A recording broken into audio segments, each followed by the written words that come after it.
Hi, Collective. Welcome back. Welcome to Shadow Work Series Part 2.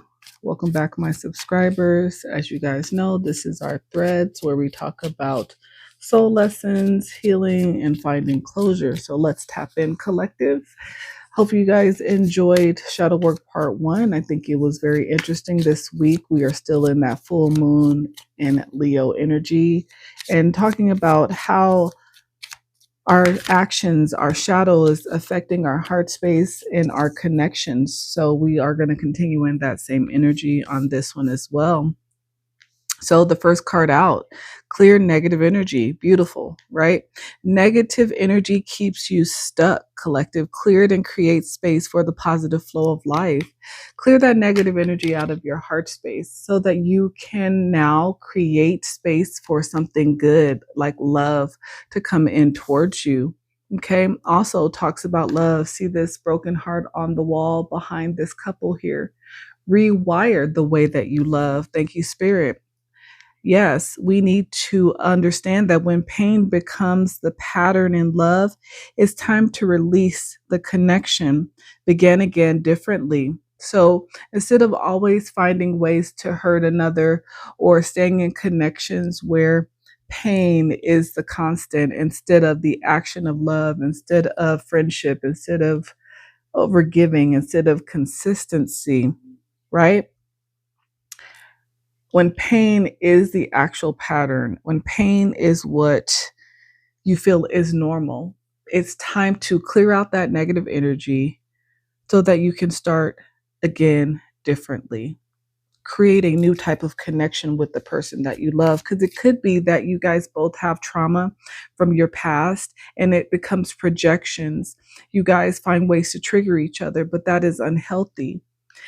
It doesn't mean that there isn't going to be tension every once in a while. That doesn't mean there's going to be disagreements, but you can choose to create a new dynamic within your connection if you guys want to. You know, for some of you guys who have been together for a while, that may be a little bit difficult, but maybe taking the opportunity with this upcoming holiday that is meant for love while we're in this energy of renewing our heart space. Take Valentine's Day as an opportunity to renew the love between the two of you by creating new vows between the two of you. For my people in the collective who are married or in relationships and you're struggling right now, right? Learn how to release the resentment that you guys are feeling towards each other. You have to start with forgiveness. And I feel like that is an important vow. Learn how to forgive each other instead of holding on to each other's mistakes. Now, it becomes crucial to understand that there's different levels to this, right? Because if somebody's intention is to harm you, they are going to continue to do things to harm you, to trigger you, to make you feel bad or sad or break your heart. That is not somebody you can renew a situation in love with, because there is no love coming from them. Okay. There's a difference between people making mistakes and doing things purposely with intention. So understand the difference. Yeah. Healing parent child karma. This is a big one for my collective. This is one that comes out almost weekly that is definitely needed, because what's happened is since the trauma from your childhood, you started to lose pieces of yourself, pieces of your soul over time. Every heartbreak, every disappointment, every broken relationship, friendship, romantic partnership, it broke off a piece of your soul that became lost. It's now time to restore the broken pieces of yourself and bring your soul back to self so you can become whole again. And in order to do that, you have to start with the origin of where your hurt began and not avoid it. Avoiding it just procrastinates your healing, your growth, the love that you deserve, the love you feel you deserve. Understand karmic return. So when you send out into the universe whatever you send out into the universe, it is going to come back to you collective. And I feel like people who are not part of the collective, or people who are just living in devilish energy, don't understand that even though they see the consequences of their actions, eventually, if they're not immediate, it's almost like they don't put two and two together. It's almost like they don't understand that karma is always going to know their address. The universe keeps tabs on the energy that is projected out into the world, and it's going to come back to people tenfold.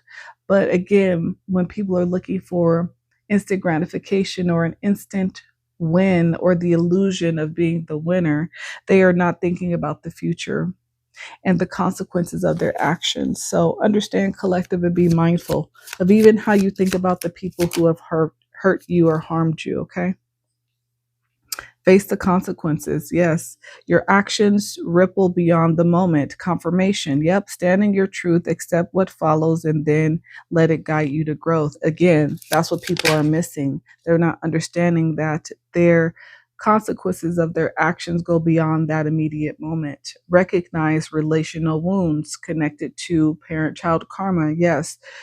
Not every scar came from cruelty. Some came from absence, silence, or unmet needs. There we go, right? As a child, your needs were not met, or within a relationship that was important to you. Name what hurt you, be specific, and then unblock the flow. When your energy is stuck, nothing can move. Start small, clean a space, cry it out, speak a truth. Movement is medicine. This is how you clear negative energy, along with saging, along with Palo Santo, along with your spiritual bath. There are multiple ways, but you got to move the energy here. Okay. And so, what are parts of our shadow we can embrace in the collective this week? Sacred rest. Deep transformation requires balance. Exhaustion is not a badge of honor. So some of you guys overdo it. Some of you guys work really hard and you don't have a balanced life between work and rest. The wounded heart. Acknowledge and tend to past emotional wounds. Healing begins with self-compassion. There we go. Yes. Tend to that. Again, for some of you guys, for this upcoming holiday, again, if there is love still there between the two of you, and you'll know, collective, you will know, because if there is love there between the two of you, then the two of you will decide that you want to start your relationship with a new perspective. The two of you will decide to forgive each other, but not just say these things to each other, your actions, because that's what love is. Love is an action. Your actions will show it. Emotions in the body. Unprocessed emotions often manifest physically. Listen to what your body is telling you. Unblock the flow. When you have built up sadness, tension, anger, resentment, it starts to show physically within the body and you become ill.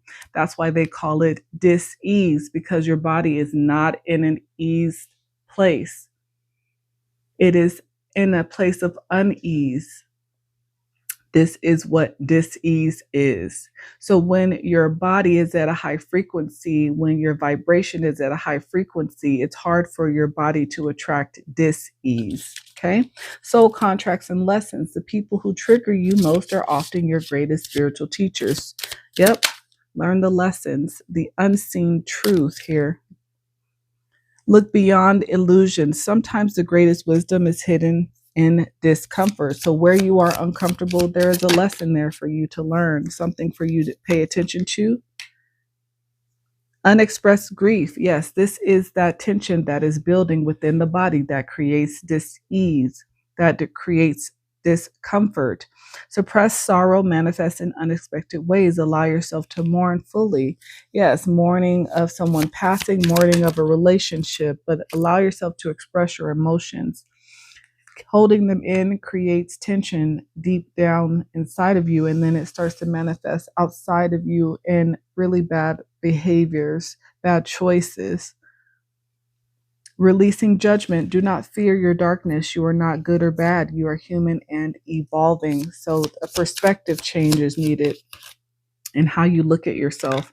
There's a lot of people who are so hard on themselves that don't even love themselves. And it is because they've listened to so many people outside of them instead of listening to their own heart space, which is generally very beautiful. But people's heart spaces have been crushed and broken by people's words and their actions toward them, that they don't believe their heart is functional. Your heart is always functional. It's time for you to take your power back over your heart chakra, over your mind, over your body, over your own spirit and soul collective. Strength and vulnerability. True courage is allowing yourself to be seen even in your most raw state. One more, please. Yep, the mask of happiness. It's time to take that off. Are you hiding sadness behind forced smiles? Authenticity heals deeper than avoidance. Confirmation. And what can we work on repairing and evolving with? What's the advice? High vibrations. I can't make this up, you guys. When you are in a high vibration, and this is a picture of a heart, if it's a little bit difficult to see, when your heart is in a high vibration, your heart chakra, correct? Transformation. You have chosen to step into a higher vibration that is in alignment with your soul path and higher knowing. You now have the awareness that you are limitless and are ready for transformation. In that higher vibration, your heart space can heal. Self-care brings you into balance. Yes. Dreams begin to manifest. Confirmation. Thank you, Spirit. When you heal these childhood wounds. Yes. Like I said, that childhood trauma creates a distorted view of self. I can't make this up. That's what needs to be healed. Because understand, you have to lead this. You have to lead yourself out of this collective. Some of you guys were meant to be leaders, but yeah, positive energy brings good news. It brings these old wounds, I'm telling you, that need to be taken care of, that need to be moved out of the way, that negative energy that needs to be cleared out. Some of you guys have a birthright of being a leader. You're supposed to be a leader in your own right, but I feel like you have been beaten up so much in life, just within connections, that you feel that you can't even trust your own heart space. But understand, it's not your heart that is choosing wrong. Your heart only knows how to love. Your heart can help you heal, but it is the people that you are choosing, that you are attracted to, because you are trying to recreate a connection from childhood where there was avoidance there, where your needs were not met with you, a parent, a past connection that broke your heart for the very first time. You're trying to unconsciously recreate the same connection, and you're choosing the same energy. You have to begin differently. You have to find the pattern in the people that you're choosing so you can break the cycle, collective. Okay. All right. Let me get you your shadow work oracle for this message for my collective. What is the shadow work oracle? The moon. Wow. The moon. What's hidden?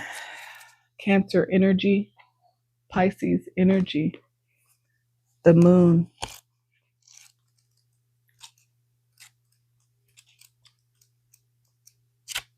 So I could be connecting to water signs, or you can have Scorpio, or Cancer or Pisces anywhere in your chart, collective. Okay, so the moon talks about the natural world. So with the moon energy,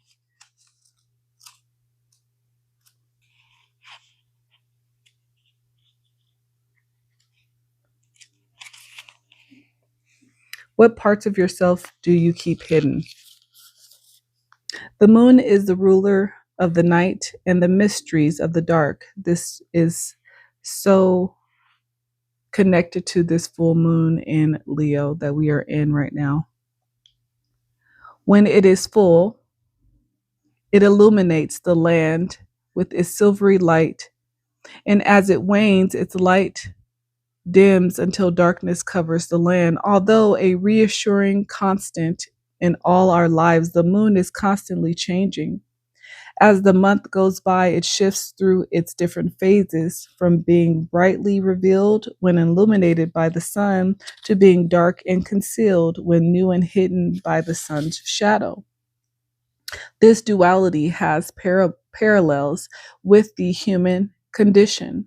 Like the moon, we have our bright side that we are happy to show to the world, and our shadow side that we prefer to keep hidden. The dark side is as much a part of us as the light, and we need one to reveal the other. However, the moon's magical power is greatest during the night when it is full, especially at midnight. This is the time of Selene, the matron aspect of the triple goddess. Artemis, the virgin, represents the new moon, and Hecate, the crone, symbolizes the waning or dark moon. You say, like the moon, I have a bright side and a dark one, and I accept them both. Use the moon as a symbolic guide to your shadow journey, exploring the negative aspects of yourself you habitually keep hidden, then bringing them into the light to understand how you can integrate them. This is what we do with our shadow work series collective. It is about recognizing that there are two aspects to all of us, a light side and a dark side, but it is about learning how to integrate both of those sides together in the moon phase and learn how to live in balance with both aspects, bringing the dark side to the light so we can understand and learn how to dance with it in perfect rhythm. This is what shadow work is. It is not about completely eliminating your dark side, because we need both to be in balance, to be whole. It is acceptance, acknowledgement. It is about learning, gaining the wisdom so you can figure out who you are and how to balance and stay in a high vibration no matter what your shadow side is. This is why I am here. This is why I do this for you. Beautiful.